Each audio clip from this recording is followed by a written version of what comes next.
Hello guys, শুভরাত্রি। সবাই কেমন আছো? আশা রাখবো সবাই অনেক অনেক ভালো আছো।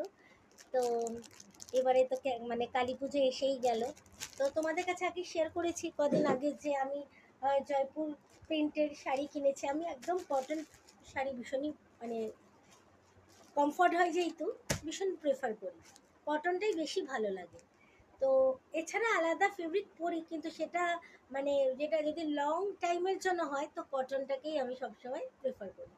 আর এমনি আলাদা ফেব্রিকগুলো যেটা খুব কম টাইমে আমি পরবো, তো সেই হিসেবে আলাদা ফেব্রিকগুলো আমি চুজ করে থাকি। যাই হোক, তো আমি তো জয়পুরি প্রিন্টের শাড়িটা তোমাদের দেখিয়ে দিয়েছি। তো আর একটা চাইছিলাম যে একটু মানে চুমকি হবে, একটু গর্জিয়াস হবে ডান্সের জন্য। তো সেটা দেখছি কিনবো কিনবো কিনবো। এবারে ভাগ্যিস আমি আবার অর্ডার করে দিইনি, নাহলে আবার ক্যান্সেল করো।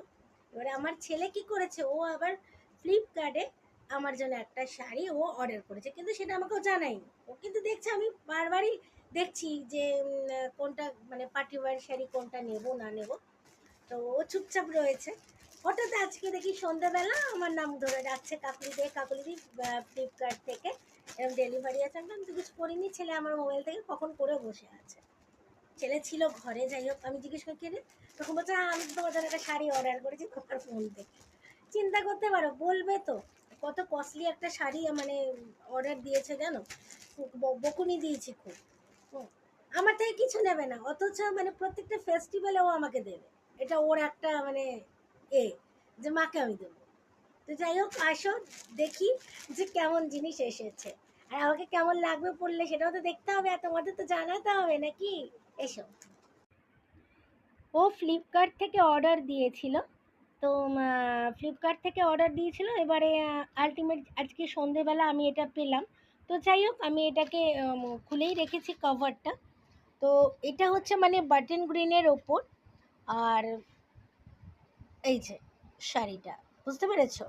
শাড়িটা বাটন গ্রিনের ওপর এরকম পুরো মানে জরির একদম। আঁচলটাও তোমাদেরকে দেখাচ্ছি, ফোনে একা ধরে সবটা করা যায় না, তবু চেষ্টা করি সব সময় তোমাদেরকে পুরোটাই তুলে ধরার জন্য। এই যে বডিটা এরকম পাতা পাতা পাতা পাতা জরি, এবং পাড়টাও কিন্তু খুব সুন্দর মানে ডিজাইন। পাড়টা এদিকে নিচের দিকের পাড়টা আরও বেশি চওড়া। এবার চলে যাব আঁচলে। এই যে আঁচলটা তোমাদেরকে দেখাই, আঁচলটা তোমাদেরকে দেখাই। এর থেকে কিন্তু ব্লাউজ পিসটাকে আমাকে আলাদা মানে কেটে বের করে নিতে হবে। আমি জানি আমি ব্লাউজ এখন বানাতে দিলে আমি ওটা ডেলিভারি পাবো না, কোন ব্লাউজ দিয়ে পরবো স্ট্রেচেবল, এখন আবার সেটা মাথায় চিন্তা আনতে হবে। তো যাই হোক, কেমন লাগলো তোমরা জানি।